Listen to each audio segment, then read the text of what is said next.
জনগণকে দেয়া সরকারের প্রতিশ্রুতি বিন্দুমাত্র পরিবর্তন হবে না, প্রধানমন্ত্রী। ৩ দিনব্যাপী ঈদ উৎসব ঘোষণা এনসিপির। পররাষ্ট্র মন্ত্রণালয়ে নিজের উপদেষ্টার পদায়ন চান জামায়াত আমির। ঐক্যমতে সরকার গঠনে সরকার ও বিরোধী দলীয় হুইপ পদে বৈঠক। ঠাকুরগাঁওয়ে ৫৯০ নারী পেলেন ফ্যামিলি কার্ড। সরকার জনগণের কাছে দেওয়া প্রতিশ্রুতি থেকে এক চুলও সরে আসবে না বলে জানিয়েছেন প্রধানমন্ত্রী তারেক রহমান। মঙ্গলবার রাজধানীর কড়াইল বস্তি সংলগ্ন বনানী টি&টি মাঠে ফ্যামিলি কার্ড কর্মসূচির উদ্বোধনী অনুষ্ঠানে তিনি একথা বলেন। প্রধানমন্ত্রী বলেন, সরকার জনগণের কাছে যে প্রতিশ্রুতি দিয়েছে তা বিন্দুমাত্র পরিবর্তন হবে না। তবে মধ্যপ্রাচ্যের বর্তমান পরিস্থিতির কারণে কিছু প্রতিশ্রুতি বাস্তবায়নে সামান্য সময় লাগতে পারে। এজন্য তিনি সবাইকে ধৈর্য ধরার আহ্বান জানান।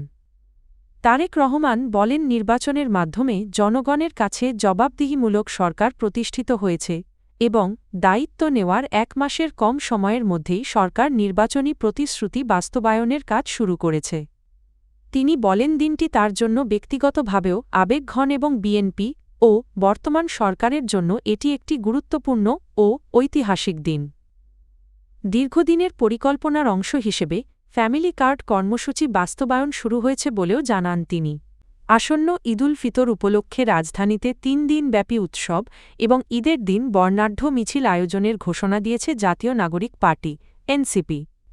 মঙ্গলবার ১০ই মার্চ রাজধানীর জাতীয় জাদুঘরের সামনে আয়োজিত এক সংবাদ সম্মেলনে এই ঘোষণা দেন দলের মুখপাত্র আসিফ মাহমুদ সজীব ভূঁইয়া। তিনি বলেন, প্রায় ৫০০ বছর আগে এই অঞ্চলে ঈদের মিছিল ছিল একটি অন্তর্ভুক্তিমূলক উৎসবের প্রতীক। সুলতানি ও মোগল আমলেও ঈদের দিন বর্ণাঢ্য মিছিল বিভিন্ন জাতিগোষ্ঠীর পারস্পরিক সৌহার্দ্য ও ভ্রাতৃত্বের প্রতীক হিসেবে উদযাপিত হতো। আসিফ মাহমুদ বলেন, ইতিহাসের ধারাবাহিকতায় উপনিবেশিক শাসন ও সামাজিক প্রভাবের কারণে এ উৎসবের ঐতিহ্য ধীরে ধীরে ক্ষীণ হয়ে পড়ে। তবে জুলাই গণঅভ্যুত্থানের পর ঈদের মিছিল আবারও নতুনভাবে ফিরে এসেছে। জাতীয় সংসদে বিরোধীদলীয় নেতা ও বাংলাদেশ জামায়াতে ইসলামীর আমির ডা.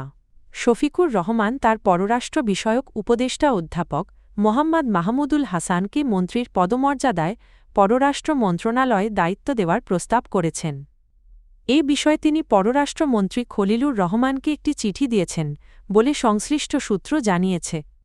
জানা গেছে, গত ২২শে ফেব্রুয়ারি বিরোধীদলীয় নেতার দপ্তর থেকে পররাষ্ট্র মন্ত্রণালয়ে এ সংক্রান্ত একটি চিঠি পাঠানো হয়। চিঠিতে ডা. শফিকুর রহমান উল্লেখ করেন, অধ্যাপক মোহাম্মদ মাহমুদুল হাসান তার পররাষ্ট্র বিষয়ক উপদেষ্টা হিসেবে দক্ষতার সঙ্গে কূটনৈতিক দায়িত্ব পালন করছেন। বিভিন্ন আন্তর্জাতিক সংস্থা ও দেশের সঙ্গে সম্পর্ক উন্নয়নে তার অভিজ্ঞতা রয়েছে। তিনি মনে করেন, অধ্যাপক মাহমুদুল হাসানকে পররাষ্ট্র মন্ত্রণালয়ে দায়িত্ব দেওয়া হলে জাতীয় সংসদের বিরোধী দলের পররাষ্ট্রনীতি সরকারের কাছে উপস্থাপন ও পর্যালোচনার সুযোগ তৈরি হবে এবং আন্তর্জাতিক সম্পর্কের ক্ষেত্রে ভারসাম্য রক্ষা করা সহজ হবে। জাতীয় সংসদের চিফ হুইপ মো. নুরুল ইসলামের সঙ্গে বিরোধীদলীয় চিফ হুইপ মো. নাহিদ ইসলামের বৈঠক অনুষ্ঠিত হয়েছে। সোমবার ৯ মার্চ সংসদ ভবনে চিফ হুইপের কার্যালয়ে এ বৈঠক অনুষ্ঠিত হয়।